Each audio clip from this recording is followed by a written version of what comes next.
Welcome to the Beyond the Numbers podcast. Before we dive into this episode, we want to share an important disclaimer regarding the content of our discussions. Welcome to another Beyond the Numbers podcast by Live Smart Financial Planning. We're recording, as you can see by the change in attire, we're now sort of entering into cold season. So Julian swapped his summer Stone Island for a winter Stone Island. Unfortunately, the taste doesn't improve, but we'll move swiftly on, shall we? It's all based on. I saw a post on LinkedIn about tattoos, and it also covered biceps, so I've had to cover up. Well, yeah, I put this quarter zip on for the same problem. Right. So today we're going to talk about drawdown and basically ways that you would access money from a pension when you are no longer accumulating. So the time's come when you're looking to draw money and start taking an income to fund your retirement. So should we? I think we ought to start off by saying that before you do anything like that and start making any of those decisions, you need to sort of really understand your finances and start to get an idea as to what you actually need from your pension to replace the income that you're now no longer getting. Would you agree? I mean, I think to simplify it, what do we mean by that? I mean, I suppose that the critical thing is for somebody to understand the finances, they need to understand how their outgoings are now Yeah. to what they'll be. Say, let's say for the sake of this conversation, we work on the age 60, just for no reason other than it's a round number, really. If if people are aiming or targeting 60, their outgoings now often change after 60, and it could be a mixture of things. Well, So, if you look at a typical expenditure when you get to retirement, you sort of have a good few years where you have quite high expenses when you're starting to do, those bucket list items. You've got more time, you're getting used to settling into that new sort of phase of life. And then as you get deeper into retirement, your expenditure tends to drop, doesn't it? yeah, I mean, I would say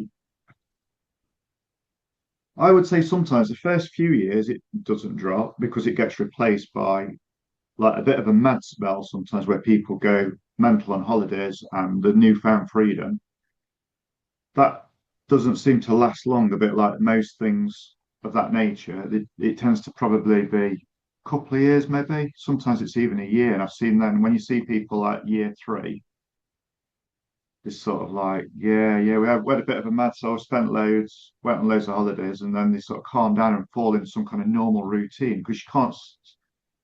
It's like you almost can't sustain. It's not even down to money. I would say they just can't sustain it. Well, yeah, because you start to, when you get used to that kind of lifestyle, like the novelty wears off, doesn't it? And it just becomes a bit sort of It tiresome. definitely, yeah, definitely that. And then you tend to find then sort of year three, it settles into a bit of a routine, and they've normally. I'm not saying that I'm generalising a bit, but they've often, oh yeah, we've started going doing this or doing that, walking, playing golf, the things that everybody knows about, hears about. Um, Sometimes then getting into new stuff to make new friends equals slightly different routines. You know, they might go to quiz night on a Thursday, which they never did before. It goes a bit like that. And then I suppose just before you get to that though as well, it's worth noting that obviously then some people the children are suddenly not in university. They might be making their own way. So then university fees tend to be fizzled out. Otherwise, people tend to extend into 65. Mortgages sometimes either so small they're irrelevant, so they can carry them into retirement, or they pay them off, or they pay them off as part of drawing the tax-free cash. Or a lot of time, kids will leave home, as you say, and then you're left with a house that's sometimes too big for you. You've got the house issue, yeah. Less and I don't know if it's a sign of wealth, but less and less people are talking to me at the minute about downsizing. If anything, it's the other way, Yeah, but not necessarily on scale of house, but scale of price. So there's a definite.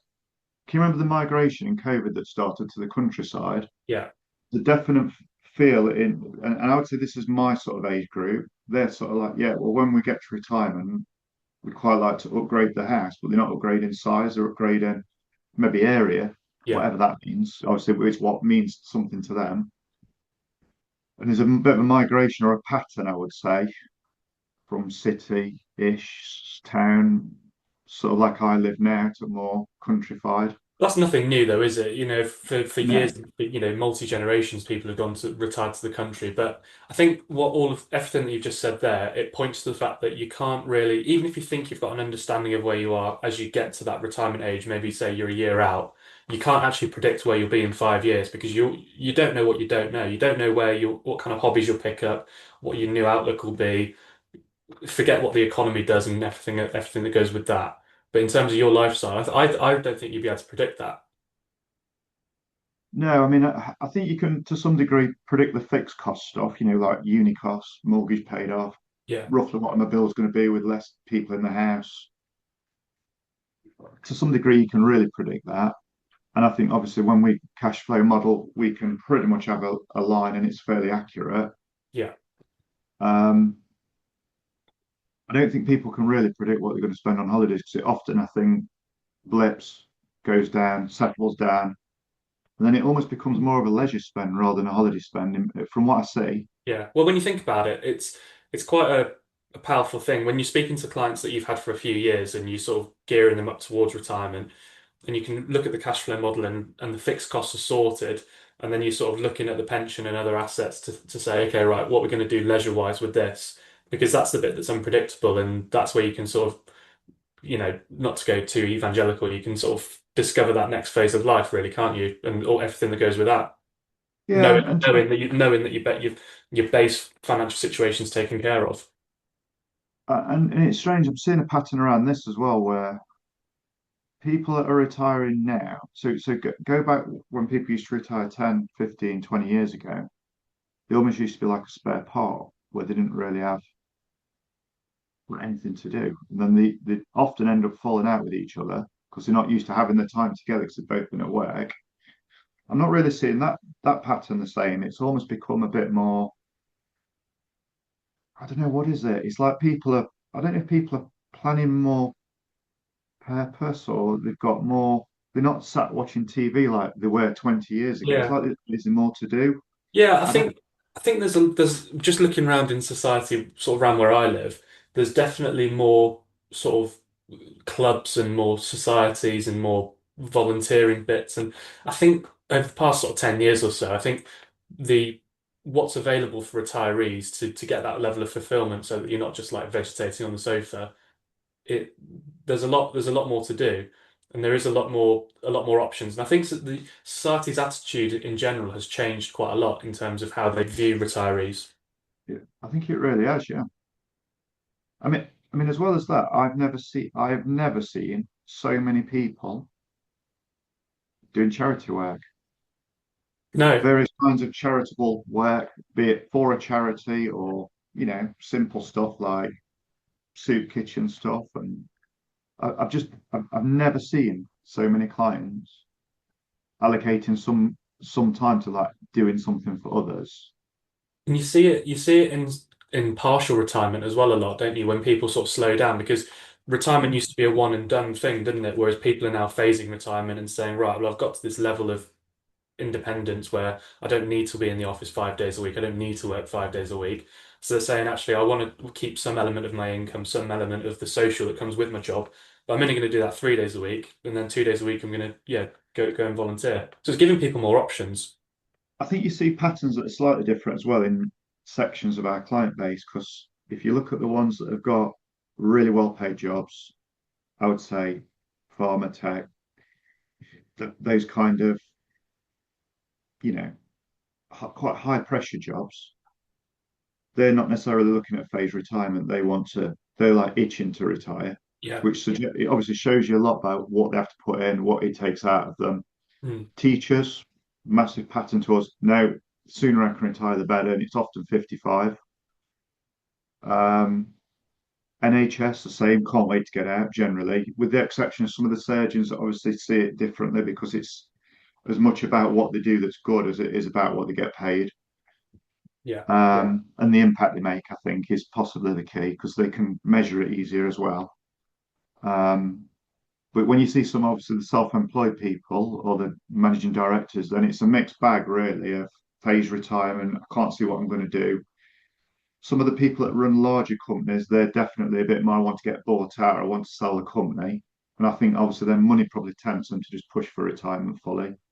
Well, I think it's a good point actually, and it sort of depends what plans you've got lined up, doesn't it? Because it's easy to either want to just say, right, I'm done at this age, and that's just because that's the age they've always had in their mind, versus if you're in a job or you're running a company or you're involved in a company where you can take a slightly different role where you're having a different impact, and then it becomes more of a call to action and more of a social thing rather than going to work. It can be viewed quite differently. So it's very situational, isn't it? But those vocations that you've just mentioned, they're all sort of high stress, sometimes underappreciated.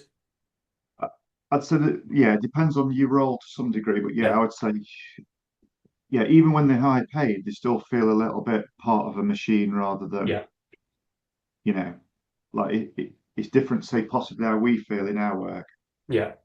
It's So just a different So should we bring it? vibe. Let's bring it back to what Bring we're it back, talking yeah. about. So the purpose of that really that section was just to say that before you think about how you're going to access your benefits, you really need to sort of have a conversation as a couple, as a family. Think about what you actually want to replace what you're working from with, because there's no point retiring for the sake of retiring necessarily. It's what you're retiring to before It's you even beyond the think about any numbers. numbers. It is beyond the numbers, isn't it? It's It that is. part of it that's actually very human. And if you get that bit right, it often makes the numbers work better and more tailored and more bespoke to how you want it all to look. But I think it's very hard for some people to do that, which is obviously where sometimes we end up in conversations that aren't really just numbers. Beyond the numbers. I like what you did there. But yeah, you're right. We often sort of push clients a little bit into to sort of think a bit deeper in terms of what that's actually going to look like, that next phase. And then that sort of dictates what happens beyond that. So once we've got to a point where, and also it shouldn't be just the final bit on that, is it shouldn't be underestimated the impact of being in that psychological position where you probably you've gone from earning the most money you're ever going to earn, and you'll probably never earn any more money again, to then drawing down on your assets. And we've touched on this in previous podcasts, there's that huge psychological shift that's required to sort of make that transition. So I would say this I've seen so much recently, this last 3 weeks, I could quote 10, 15 cases of this. And obviously then what you start to see is it's not it's not it's pulling us out of that valuation, what your money's worth scenario a little bit, and it's into no matter what the numbers look like and no matter how good. So I've had two extremes of this in the last week where the numbers have looked so good that the people are more nervous because they can't believe they could draw that amount out of the pensions and sustain it. Mm. So that obviously we get it's an unusual extreme, but it's I've probably seen that twice in the last 2 weeks.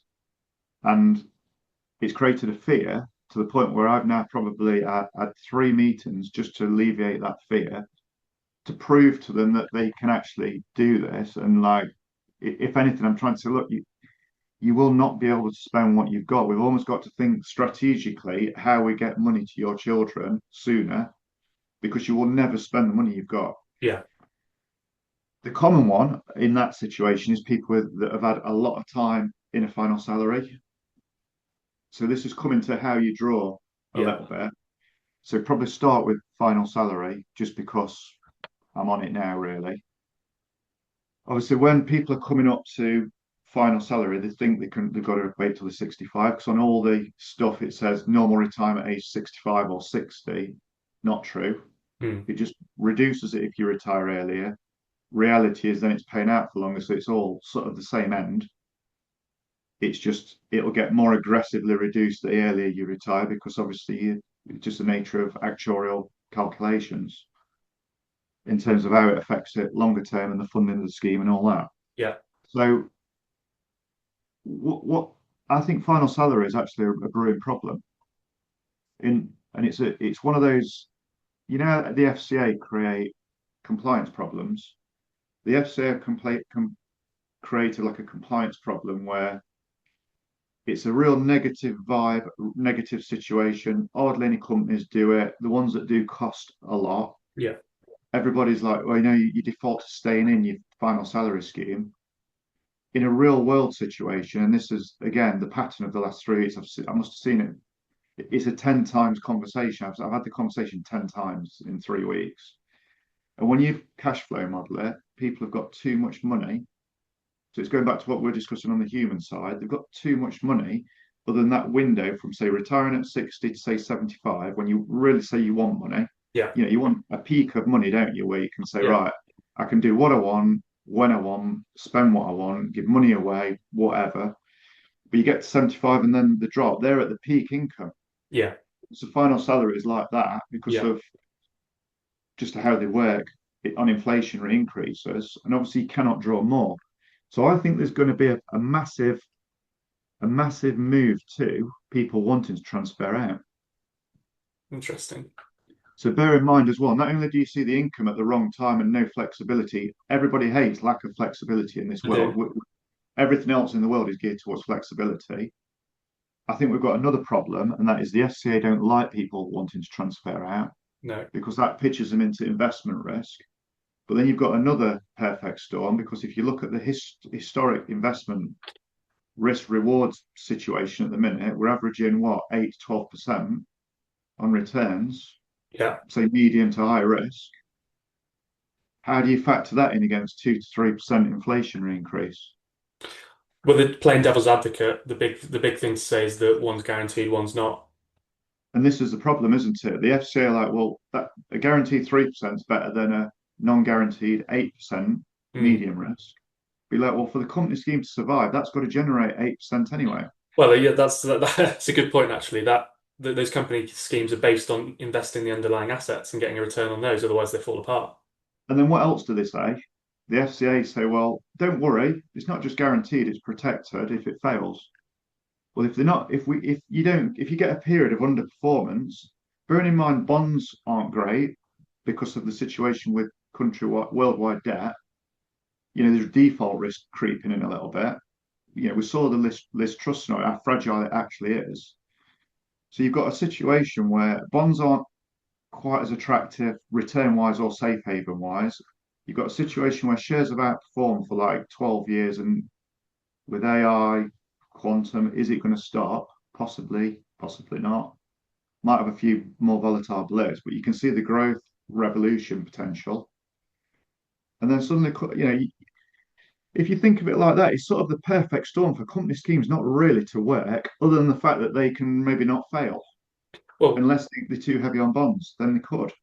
Well, when you think about it, though, they are basically a legacy thing now because no, very, very few companies are operating final salary schemes now. So it's just that apart from the public sector, which we won't go into on this podcast, but just to bring it back to the purpose of this podcast, Yeah. then the reason so final salary, if you've got a final salary pension, then there's not a lot that you can do with it in terms of changing it, but you can change when you take it. But that needs some very careful calculations. But what it does mean is that you can sort of factor it into the cash flow in your financial plan as a set of guaranteed income, which I think is really valuable because then it means that if you've got other bits going on, so some defined contributions, some normal personal pensions, ISAs, other investments alongside, you can be really flexible with when you pick bits out of those to suit, your lifestyle around that final salary, as well as the state pension.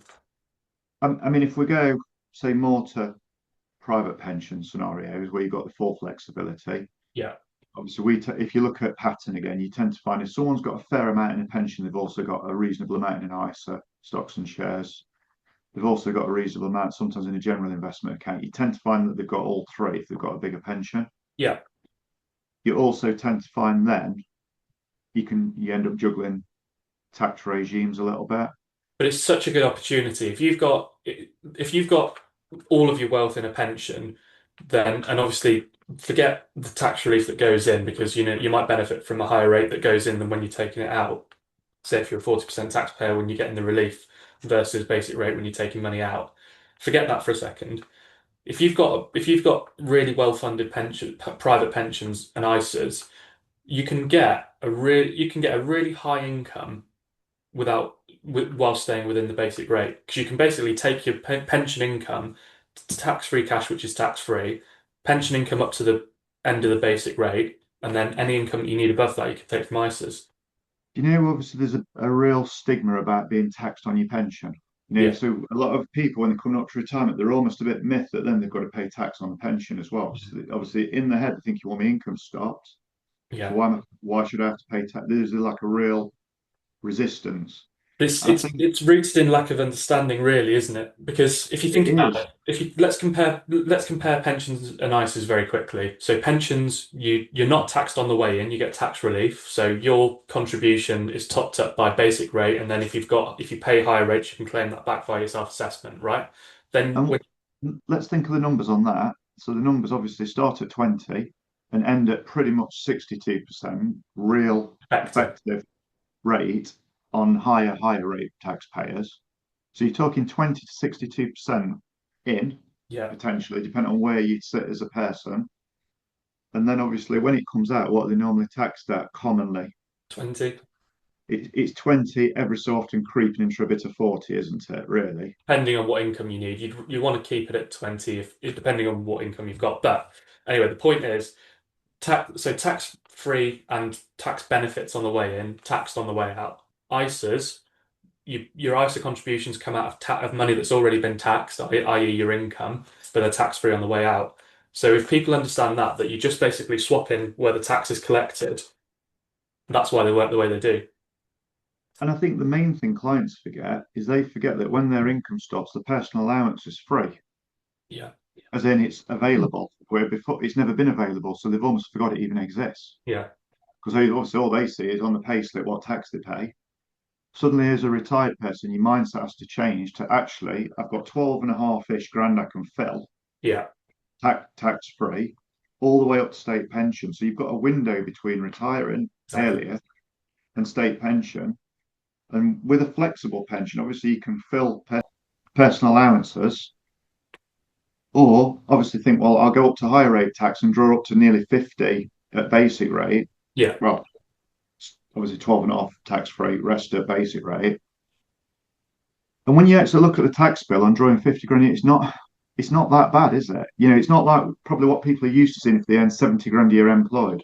no, And then they've got the pension coming out of it and all that. Your net income's actually pretty solid. mm, It might even be worth us doing a post on that. Before and after net income for the same amount of money, yeah, it's quite a difference because obviously you've not got things like pension contributions no, coming out. And yeah, that's why I think when you lack the flexibility, like with your final salary stuff, you can't fill that gap yeah, when you've got an opportunity with allowances a little bit more freed up.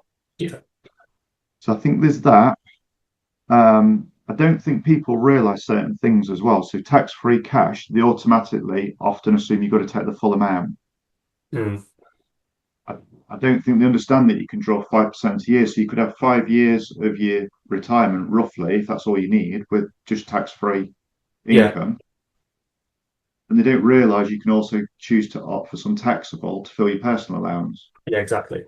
So obviously, then you look at what it's back to what you were saying a minute ago, where if you've got filling your personal allowance with taxable and you use that's 12 and a half, and then you're doing 12 and a half grand out of your tax free allowance, your net income's like 25 grand a year net, basically. Exactly. Yeah, And I think that's what also people are forgetting how important that is to the sustainability of your future income because you've got 20% advantage for a little spell yeah, until your state pension kicks in and sort of starts filling your personal allowance a little bit.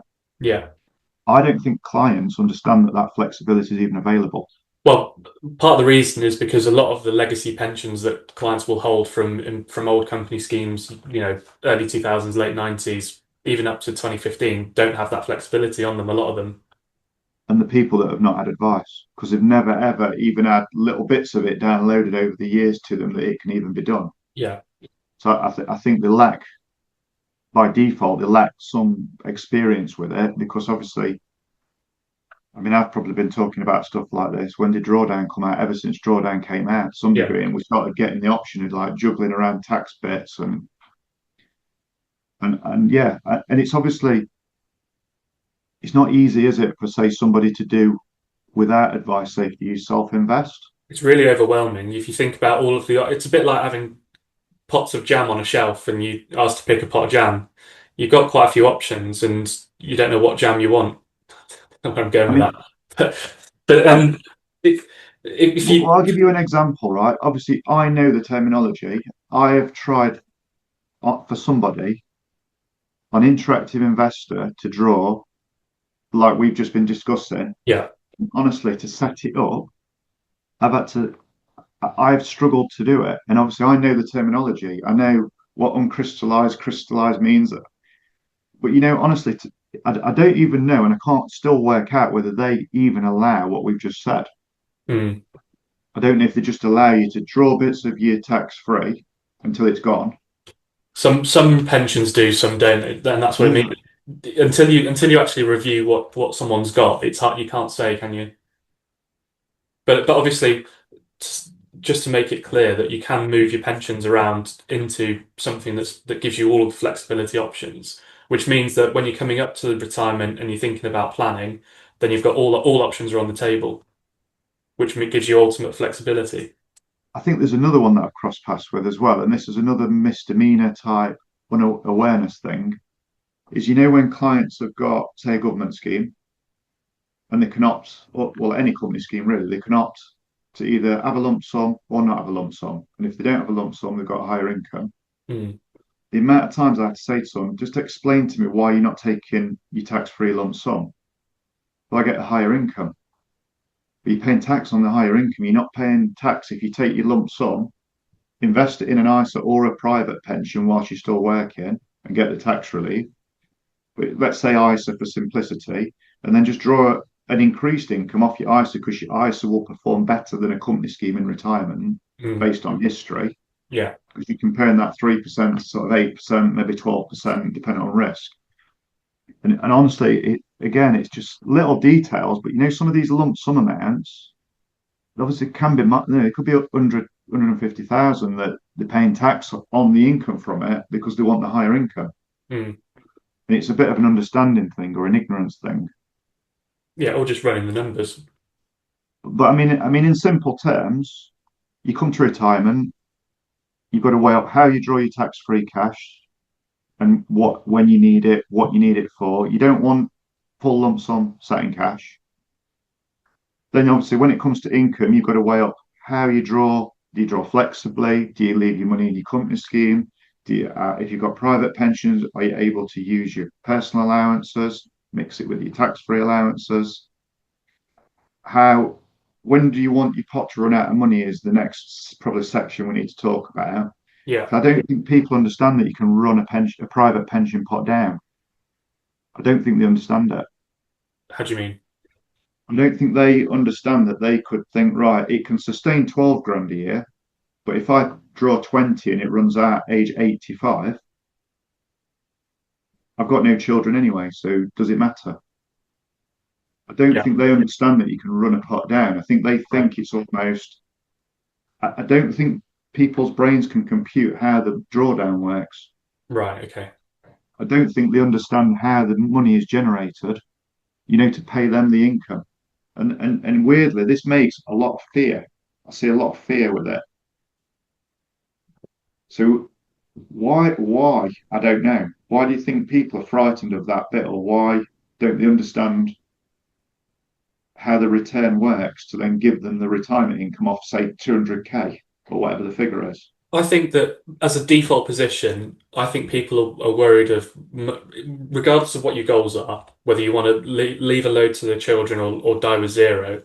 I think people's default position is to worry that they're going to run out of money before they want to. You see, I think when people, I'm not saying that this is dead set and I'm generalizing a little bit, but the pattern seems to be when you ask people, just tell me why you're worried, they think that they're spending the pension. They're not spending any growth. Do you know what I mean? Hmm. I don't think they associate the pension as still invested. Right, I see. So, but some pensions do. Some old legacy pensions, especially ones with lifestyling on, they go to cash when they get to retirement. And the annuity thing, I think it's conditioned people to think that they get an amount, and then once they get to a certain point, it might run out. I Hmm. don't think they assume that, right, you've got 200 grand for a figure, it's done 10%, you can draw 20 grand, and then the year after, what's it worth? 200 grand. Yeah. It does another 5%, right, you can draw 10 grand a year.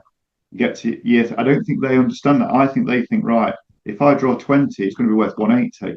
If I Mm. draw then 10 the year after, it's worth 170. Yeah, yeah. That's only going to last 20 years or whatever it is. But that's where you can use a cash flow tool and go and use financial planning and cash flow modeling to take and just to debunk that really. So you can say, well, actually, if it's going to remain invested, it's going to continue to grow at this assumed rate, and this is what's going to happen to your income in the future. This is what's going to happen to your pot. I think the reason I brought this up is you get such an extreme view of it that way, Yeah, or a misunderstanding of it rather than a view, that what is the exact opposite is the reality. So the reality is I'm constantly battling with people to get them to spend more money because you're like, look, at the minute, if you're carrying at your current spend rate, you've got like 700 grand left in your pension when you're mm. 85. Yeah, And obviously soon, 2027 onwards, you've got inheritance tax. yeah, You're almost now starting to manage subconsciously, probably a bit, because you know it's coming yeah, potentially. You're subconsciously trying to manage their IHT at the same time as like what they spend. yeah, And totally. then they're like, oh, so guess what they say? You know what's coming? I don't want to pay tax, Mm. right? But you're paying 20% tax on your level of what we're trying to get you to draw. What do your children pay if you've got 700 grand left in at age 85 and you drop dead? Yeah, exactly. And that's, and I think again, this brings me to another thing that people don't realize. If you're meticulous with your record keeping, you can draw more income and give income away to your kids. Yeah, No, hardly anyone does it. no, no, no. And And it's having the options on the table, isn't it? And sort of having advice to know, because again, you don't, we keep saying this, or I keep saying this, you don't know what you don't know. and honestly, as you know, I've been like watching Facebook forums and things like that, and it's all been about retirement, early retirement, and all that. And it's blown my mind as to just the public basically giving advice.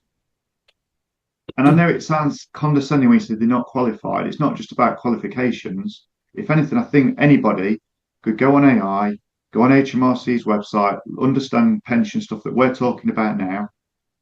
It's not about qualifications, is it? Really? But what they've not got is 20 to 30 years of seeing how it all meshes together in a human world of everything and Yeah, the experience of it. And it comes through so strongly when you look at a Facebook forum. If you've got the knowledge to know when people are even given the right or wrong information, and it's blown my mind because you realise that there's so many people still scared of advice, won't take advice for all the reasons we've mentioned in previous podcasts, and then they basically go into the public on a forum, listening to that like it's gospel, and you're thinking the detail of it is wrong. yeah. And the nuance, it's more the nuances of it as to what you can and can't do and what you could do better. And I think that's, Look like you're about to get beamed up. I know, flipping, got a solar attack. But yeah, can you see my point though on Yeah. that? And And I there's think no it's accountability, is there really? Let's be honest on those groups. zero accountability and zero accuracy. No, 50% accuracy, because some people are quite wise, Yeah, yeah. but not on the nuance bits. And the bits that are open that aren't as obvious, like we've just discussed a little bit earlier. And that's the thing. You can be quite sort of dismissive of these groups, but I think they're great in terms of giving people general guidance, bits of information, bits of resources as to where to go. But as you say, they don't have the detail of that person's situation, which means that something that could be really, really well intentioned and on the face of it, good guidance could be absolutely horrendous advice. It's one of those where I'd love to do an experiment where on one of those forums, someone who's got like £1 million pension, you ask for some advice on it. So I tell you what, get the advice off the forum, then we'll compare the advice we'd given, then we'll work out the cost of each one. Mm, And I wonder what the results would be. I might do it as an experiment. there you go. Yeah, you can crack on with that. Should we touch on annuities a little bit? I think so because annuities have been back a little bit Yeah, in that probably for the first time in.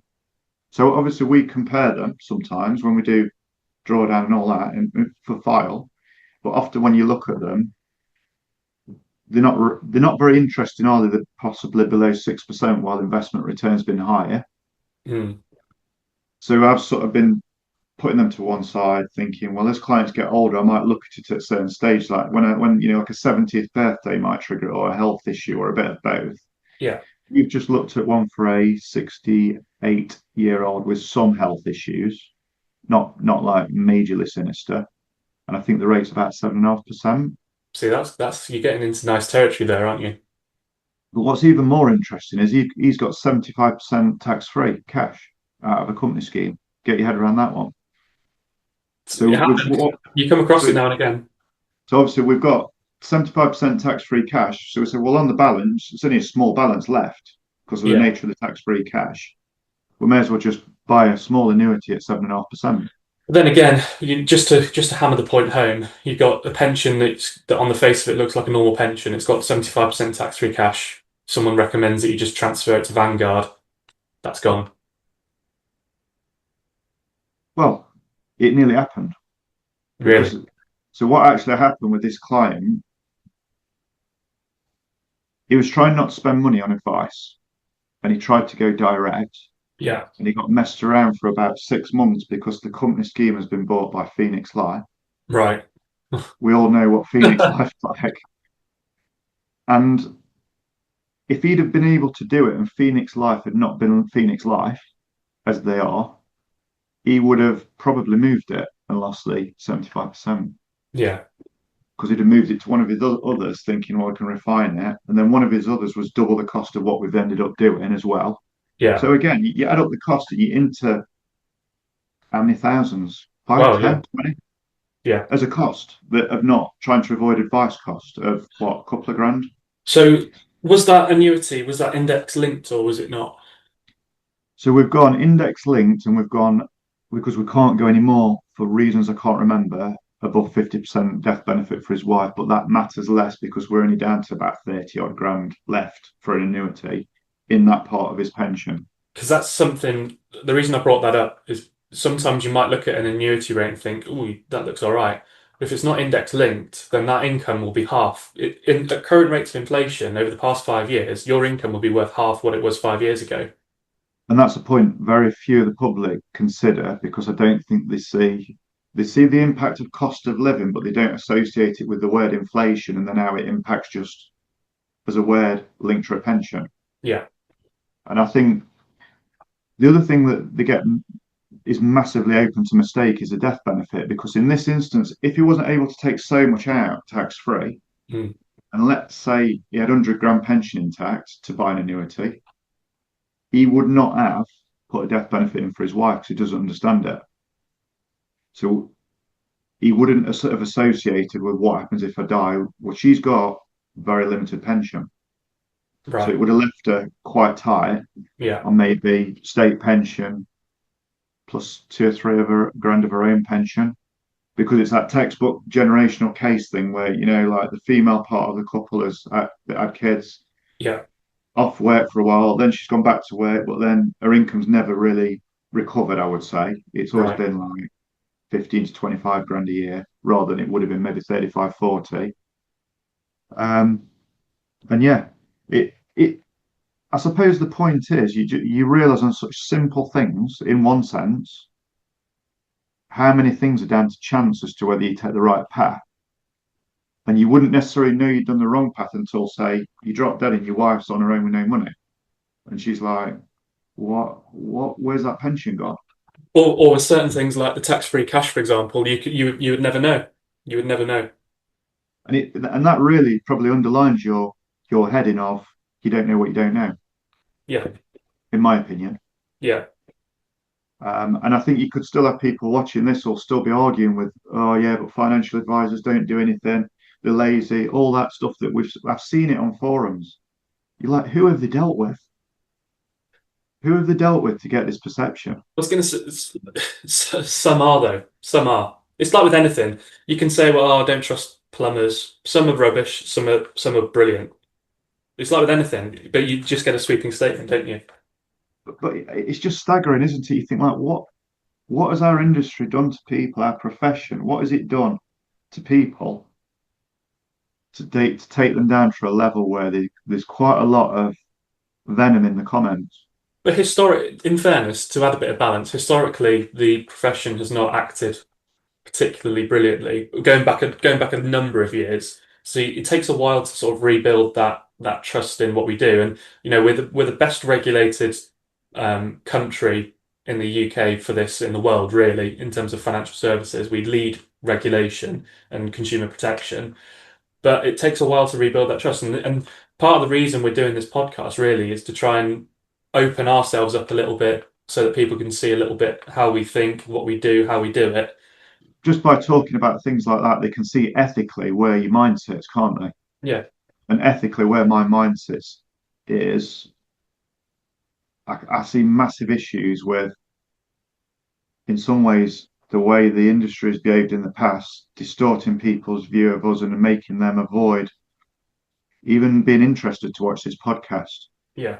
And in doing so, it's costing thousands.